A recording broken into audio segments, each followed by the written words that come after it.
जय हिंद, जय भारत। तो 4 वीडियो हम लोग पहले भी डाल चुके हैं और ये नेक्स्ट वीडियो जो है हमारी वो है जैसल तोरण की समाधि जो अंजार में है।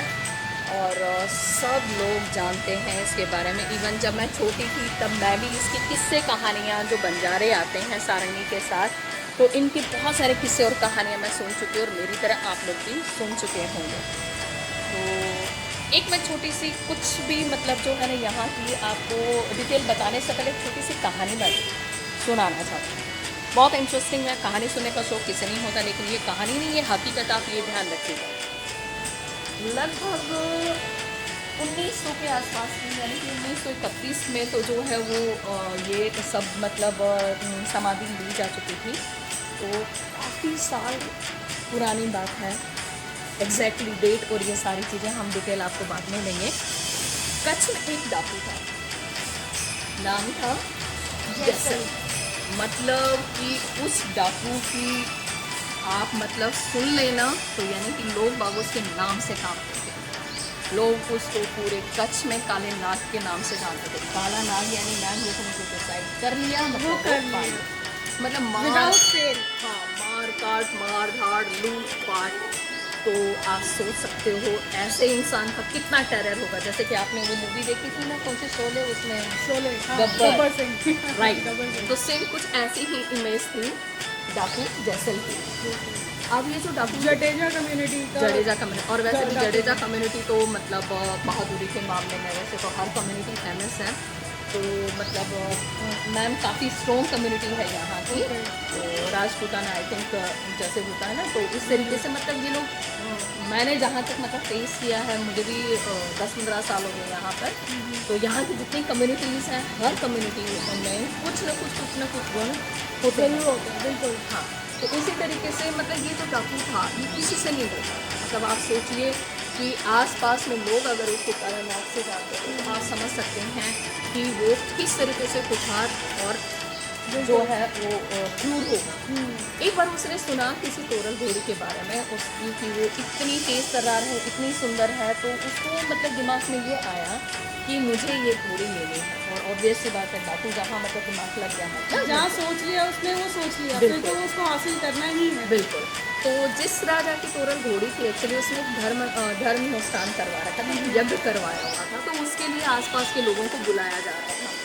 तो उस जैसल को लगा इससे बेटर जो है अपॉर्चुनिटी उसके लिए हो ही नहीं सकती। तो वो भी लोगों के साथ में मिलकर, लेकिन उसका उद्देश्य हवन में यज्ञ में जाने का नहीं था। उसका उद्देश्य सिर्फ वो घोड़ी थी।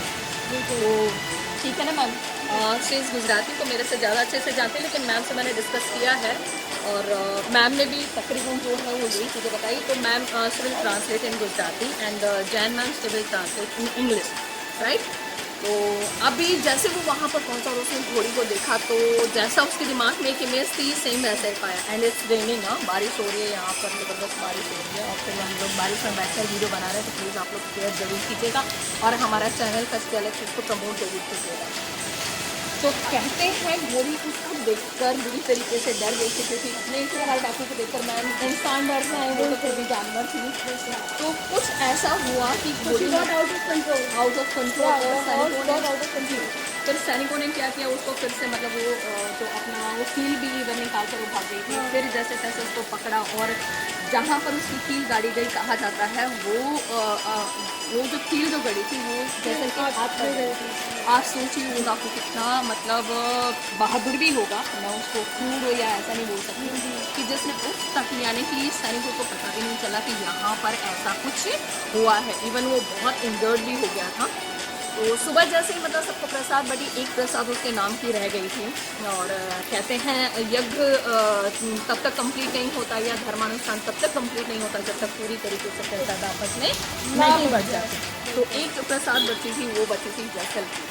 तो जैसे ही उसको मतलब यहाँ वहाँ करके जब घोड़ी की सिचुएशन देखी और वहाँ अस्तबल में गए तो वहाँ जाकर जो उन्होंने देखा कि एक आदमी उसके हाथ पर इतनी मोटी कील गड़ी हुई है और वो तब नहीं कर रहा। एग्जैक्टली मतलब आप ये देखिए कि कितना मतलब स्ट्रॉन्ग था वो, बिल्कुल और उसको कितनी सहनशीलता थी। सहनशीलता इतनी मोटी कील हाथ में करने के बावजूद भी उसने उस तक नहीं करी और अपनी प्रेजेंस का एहसास नहीं होने दिया। एग्जैक्टली तो मतलब वो जो राजा थे बहुत एडमायर हुए कि भाई ऐसा मतलब बहादुर व्यक्ति उसने भी अपनी लाइफ में नहीं देखा था। तो उसने कहा कि तुम एक बहुत अच्छे ओकेजन पर आए हो कि तुम जो चाहो मुझसे मांग सकते हो। और कहते हैं हमारे यहाँ राजाओं की दान वीरता की जो कहानियाँ हैं वो तो पूरे वर्ल्ड में फेमस है। तो उसने कहा मुझे तोरल चाहिए एंड तब वो ये नहीं जानता था कि हम वो किस तोरल, की बात हाँ कर रहे हैं। तोरल जो थी वो उसकी खुद की रानी भी थी। बहुत सुंदर थी, बहुत डिवोशनल, मतलब एक तरह से हम बोलें कि एक दैवीय शक्ति जो थी वो उसमें थी। और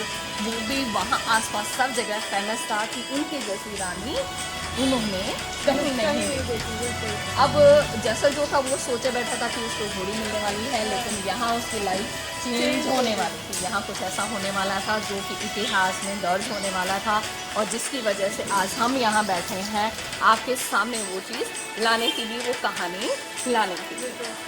अब जैसे ही राजा ने उसको वो रानी जो है वो रिप्रेजेंट की रानी दी, तो उसको लगा कि नहीं मैं तो घोड़ी के लिए आया हूँ, मुझे रानी नहीं चाहिए। तो उसने कहा भी, मतलब डाकू की देखिए आप ईमानदारी देखिए, उसने कहा भी कि मैं यहाँ सिर्फ एक घोड़ी के लिए आया हूँ जो मुझे वही चाहिए।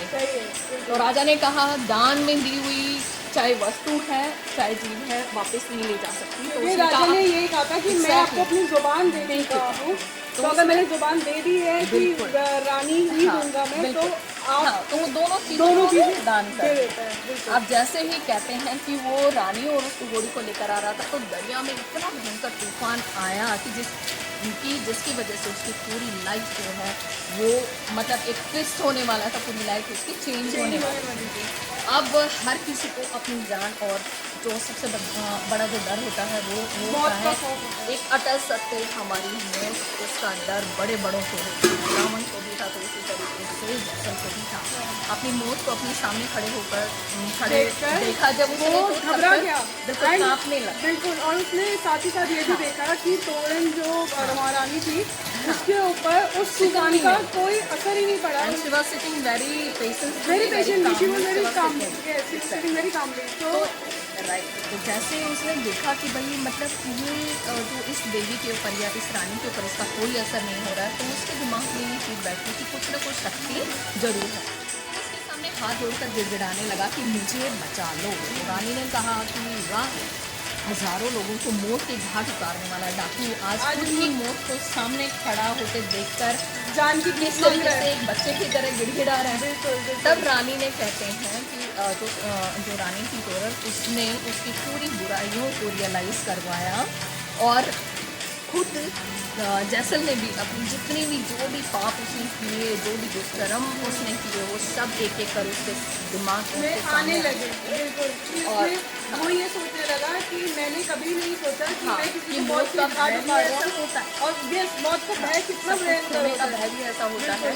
तो रानी ने कहा कि अगर तुम चाहते हो कि तुम्हारी जान बचे तो तुम अपने पापों का प्रायश्चित करो। तो सेम ऐसा ही हुआ। तो उसने कहा कि ठीक है, मैं जितने भी मैंने पाप किए हैं मैं उनका प्रायश्चित भी करता हूँ और कोशिश करूँगा कि वो लाइफ जो है वो लोगों की सेवा करें। और आप ये देखिए कि सेल्फ रियलाइजेशन कितनी इम्पोर्टेंट चीज़ है। जैसे ही उसने ये कहा, सच्चे मन से कहा, जैसे ही उसने ये कहा, तूफान एकदम शांत हो गया। और शांत ही नहीं हुआ बल्कि उसके अंदर जो कहीं ना कहीं तूफान जो बचपन से था, वो तूफान भी जो है एकदम जैसे एक राइट डायरेक्शन उस तूफान को मिल चुकी थी। बिल्कुल। और उसको ये भी रियलाइज हुआ कि जो तोरण है वो एक्चुअली में कोई आम महारानी नहीं है। वो एक, उसमें भी दैवीय शक्ति है कि उसके मात्र कहने भर से इतना भयंकर तूफान, जिसको जैसल को जो अपनी मौत के रूप में नजर आ रहा था, वो ऐसे शांत हो गया कि जैसे कुछ हुआ ही ना हो। राइट। और फिर इस तरीके से बदली एक डाकू की ज़िंदगी, एक कुठार डाकू की ज़िंदगी, जो कि जितना निर्दयी जो है उसने लूटपाट में जितना भी उसने जो भी दिखाया वो ठीक अपोजिट हो चुका था। फिर उसने पूरी अपनी लाइफ जो है वो लोगों की सेवा में लगा दी, दान करना, फिर लोगों की सेवा करना, तो पूरा जो है उसने जीवन अपना समर्पित कर दिया। और ये जो रानी तोरल और जैसल का जो रिलेशन है, तो मतलब क्योंकि जिस तरीके से मैं यहाँ आई, लोगों से मैंने पूछा, इसकी कहानियाँ पढ़ी, एक जैसे भक्त और भगवान का जो रिश्ता होता है, एक गुरु और शिष्य का जो रिश्ता होता है, वो रिश्ता मतलब हमने यहाँ रियल में फील किया, उस चीज़ को मतलब अंदर से रियलाइज़ किया कि एक औरत और आदमी का रिलेशन सिर्फ वही नहीं होता है, इसका एक जीता जागता उदाहरण अगर आपको देखना है तो प्लीज़ आप अंजार, कच्छ, अहमदाबाद से मात्र 300 साढ़े 300 किलोमीटर की दूरी पर है, आप ज़रूर आइए। जो लगभग 1931 के आसपास में इनकी समाधि ली गई थी, मतलब इन्होंने जिंदा अपने आप को समाधि लिंग कर लिया था दोनों ने। और मतलब आप सोच सकते हैं कि कितने डिवोटी, कितने डिवोशनल, कितने मतलब दैवीय शक्ति से परिपूर्ण होंगे। और तोरल, रानी तोरल को तो सती का दर्जा दिया गया है। इनको सती भी इसीलिए ही कहा गया है क्योंकि जिनसे उनकी शादी हुई थी, जो महाराज थे, उनके अलावा वो किसी की नहीं हुई। एक वचन में उन्होंने पूरी अपनी जिंदगी जो है वो उसी हिसाब से मतलब जो है उनके एक वचन को पूर्ण करने वो डाकू लगा। के साथ रही, पर एक गुरु और शिष्य के ही रिश्ते से रही। उनमें Exactly. वो उनमें इतनी शक्ति थी, वो सती तोरल में इतनी शक्ति थी कि उन्होंने एक डाकू को एक अच्छे इंसान में कन्वर्ट कर दिया। तो हमारी एक गुजराती फ्रेंड है, ऑब्वियसली मैं पिछली वीडियो में भी आपसे उनको रूबरू करा चुकी हूँ। तो मैम लिटिल बिट थोड़ा सा शॉर्ट एंड स्वीट। તો આ તો થઈ હિન્દીમાં વાત। હવે આપણે જે આપણા ગુજરાતી ભાઈ બહેનો છે એના માટે થોડું એક્સપ્લેન કરી દો કે અત્યારે અમે આવ્યા છીએ જેસલ અને તોરલની સમાધિમાં। જેસલ જાડેજા અને તોરલ જેમના ગુરુ હતા, ગુરુ મતલબ કે એમની લાઈફમાં આવ્યા, જેસલની લાઈફમાં આવ્યા પછી એમની લાઈફ આખી ચેન્જ થઈ ગઈ હતી। તો એના માટે જેસલ અને તોરલ બહુ જ પ્રખ્યાત છે। જેસલ અને તોરલની સમાધિ લગભગ ઈસવીસન 1931માં લેવામાં આવી હતી, જે જીવતા સમાધિ લેવામાં આવી હતી। આજે લગભગ 600 થી 650 વર્ષ થઈ ગયા છે એમને સમાધિ લેતા। અને આજે પણ એમ જ કહેવાય છે કે દર 12 વર્ષે જેસલની સમાધિ જવભાર અને તેરલની સમાધિ તલભાર નજીક આવે છે। અને આ બે સમાધિ જ્યારે એકદમ નજીક આવી જશે ત્યારે એક કળયુગનો વિનાશ થઈ ને સતયુગ આવશે એવું માનવામાં આવે છે। ને સતયુગ આવે પણ શું કરવા નહીં, કેમ કે સતી અને સંતની સમાધિ એક સાથે મળશે તો સતયુગ આવશે જ। Thank you. मतलब जो मैम ने आपको बताया उसका हिंदी में ट्रांसलेशन मैं कर रही हूँ। मतलब ये जो दो समाधियाँ हैं, एक रानी सती तोरल, एक जैसल जी की, तो कहते हैं ये दो समाधियाँ जब इन्होंने समाधि ली थी, यानी जीते जागते समाधि ली थी, तो इनका जो डिस्टेंस था दोनों समाधियों के बीच वो लगभग 5 फुट का था। और कहते हैं हर 12 महीने में एक अनाज के दाने के बराबर, यानी कि एक जौ के बराबर ये समाधियाँ आपस में नज़दीक आती जाती हैं। तो ये कहा जाता है कि जिस दिन ये दोनों समाधियाँ एक दूसरे के नज़दीक आ जाएंगी, एक दूसरे को छू लेंगी, उस दिन कहते हैं कि इस धरती पर महाप्रलय हो सकती है। ऐसा मतलब लोगों का कहना है। वैसे जो भी हमारे भारतीय इतिहास में जो भी कहावतें हैं या जो भी मतलब रिचुअल्स हैं, जो भी इस तरीके की जो भी प्रथाएं हैं, उनमें 100% सच होता है, कहीं कुछ झूठ नहीं होता है। बाकी इसके बारे में तो हमसे ज़्यादा ऊपर वाले जानते हैं, लेकिन जितना हमने सुना, जितना हमने पढ़ा, जितना हमने जाना, उसमें हमें तो 110% विश्वास है। आपको हो नहीं हो, अगर आपको भी इस चीज़ को फील करना है, महसूस करना है, तो आपसे रिक्वेस्ट है, अंजार कच्छ यानी कि अहमदाबाद से मात्र 300 साढ़े 300 किलोमीटर की दूरी पर है।